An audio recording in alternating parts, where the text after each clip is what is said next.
One of the advantages of playing a solid body instrument is that they don't make a whole lot of sound, right? The instrument itself really doesn't make much sound at all until you amplify it. Well, what sorts of things can we do with that we can't do with an acoustic instrument that makes a lot of sound? One of the things is that you can use pitch shifting in a live performance environment because the instrument doesn't make a lot of sound. What you're going to hear is what's coming out of the speaker, not what's coming out of the instrument. And ooh, does that give us a chance to do some fun stuff? Why on earth would I use a pitch shifter? There's a couple reasons. One is I can extend the range of my instrument. I can play in difficult keys. I can play in bands that do not tune to A440. And I can get some really cool new harmonies. If I play double stops, but I've got that pitch shifted, all of a sudden I've got 4 notes coming out. And depending on how I do my shifting, ooh, can we come up with some cool stuff. We're not going to talk about that last one in this video. I've got another one planned for you, hopefully with some guest artists that are going to show you some mind-blowing stuff. This time we're going to talk more about the technical side of what pitch shifters are and how you might use one to benefit your playing. So let's go through a couple of those reasons. Extended range. Suppose you've got a 4 or a 5 string violin and you're like, man, you know, that low G or that low C is great, but man, every now and then I wish I could go a little bit lower. If I've got a 4 string violin, I just can't get used to the 5 string, but man, I really would like to be able to play a low C just once in a while, not enough that it's worth having that extra string floating out there. Well, you can do that with a pitch shifter. Also, if you have a 5 string violin with a low C on it, an octave pedal gets you all the way down to cello range. So sometimes a pitch shifter could be a really, really cool thing for your sound. Saves you buying a new instrument for just 1 or 2 songs. It saves you transporting another instrument with you. It can just be super helpful. Difficult keys. Not everybody's comfortable playing in F sharp or A flat or some of these weird keys that sometimes you find yourself in a pop band. And you go, but hey, isn't that cheating? If the band's playing an F sharp, I should be playing an F sharp. If you want to be a hyper purist about it, maybe. I don't think there's any such thing as cheating. If you go back through history, string players for the last several hundred years have used the mechanics of the instrument to their advantage every way they knew how. And we've got some new mechanics to these new instruments, and we can use them to our advantage however we want. Don't let anybody tell you, you can't do that, that's cheating. If you're using the tools at your disposal to get the result that you want, that ain't cheating. Even if you are a professional level player and you're like, I should be able to play in all 12 keys. Yeah, I can. I can play in A flat. But if I'm playing a country tune and I want to be able to drag that open A string, maybe I just make an open A flat string electronically. And that's going to give me the ability to do some things that even if I were Rachel Barton Pine and could do those crazy double stops, which she absolutely could, I'm not. And I'm just going to use the tools at my disposal. So maybe it's going to help me to have the ability to have a weird open string. If I want an F sharp string, I can do that with a pitch shifter. If that helps me do what I want to do, I'm doing it. A lot of bands don't tune to A440. There are a number of rock or country bands out there that the guitars tune down a half a step. You can tune down a half step with them, or if it's a band that you only play with once in a while, or one of the bands that I play with sometimes, they do tune down a half a step, but then they capo one for about half of the songs. So I would ideally, I would just bring 2 violins with me. I'd bring one that tunes to A and one tunes to A flat, or I can use a pitch shifter and then I don't have to be switching instruments all night. Best practices for making this happen. It's best if you have a solid body instrument that does not make much sound. If you're trying to do this with an acoustic and a pickup and you use your pitch shifter to go down a half a step, you're going to hear an A underneath your ear, and then everybody else plus you are going to hear this A flat coming out of the speakers, and it's going to make your head explode. It's not good. So ideally, you're playing in a band that's loud enough, that drummer going, guitars going, the whole bit, right? That you can't hear the strings underneath your ear. Even in a loud band, you would be surprised. You can still hear just a little bit. Those strings under your ear, in-ear monitors are going to help a lot. So if you got a loud band and in-ear monitors, you're not going to hear what the string is doing. You're only going to hear what's coming out of the speakers, and that's going to be more better. I do suggest that you practice with it, because even if you don't think you have perfect pitch, you might have a better sense of pitch than you think. And when you go to play a D string and you hear a C coming out of the speaker because you've shifted it down a whole step, it could kind of throw you off. So I maybe wouldn't try this for the first time on stage. Make sure you practice with it first. We've got two pedals that we're going to demonstrate for you today. One is the Digitech Drop, and the other is the Pitchfork Plus.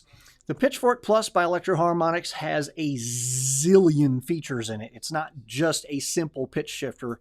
For this purpose, I really recommend that you go to the Electro Harmonix YouTube channel and watch their review. This pedal can do everything. It's really an impressive pedal. Today, we're just going to use it as a simple pitch shifter. The drop pedal is just a simple pitch shifter. It's really just the opposite of a capo. So you see those numbers on there. It shows you that it can it go down a whole or a half step. Each one of those numbers is a half step. So if I go down to 1, that's down a half step. If it's 2, it's down 2 half steps, which is a whole step. And you go all the way down to 7 half steps is a perfect fifth. One more thing on this Pitchfork. You're going to see on the screen in just a second, right there it says all, but on the screen you're going to see like a lowercase m2, which is a minor second, means I'm down a half a step. A uppercase M2 means I'm down a whole step. That's a major second, just so you understand what you're about to see. We're going to watch a couple of videos, where some buddies of mine here at the shop, one's playing a violin, and then we're going to show on the screen where we've pitch shifted it, so you can hear what the drop does to your tone and what the pitchfork does to your tone. I got another buddy who's going to play the cello for you, and you're going to get to hear these pedals.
All right, so you can hear that these pedals are fairly transparent on your tone, and they are polyphonic. So you can do chopping, you can do double stops, you can do all the things that you do, and these things can shift you down a half step, a whole step, a major third, minor third, fourth, a fifth, whatever, up to an octave. And in fact, the Electro-Harmonix pedal will go up to 3 octaves, believe it or not, in either direction, up or down. So, oh my goodness, that's crazy.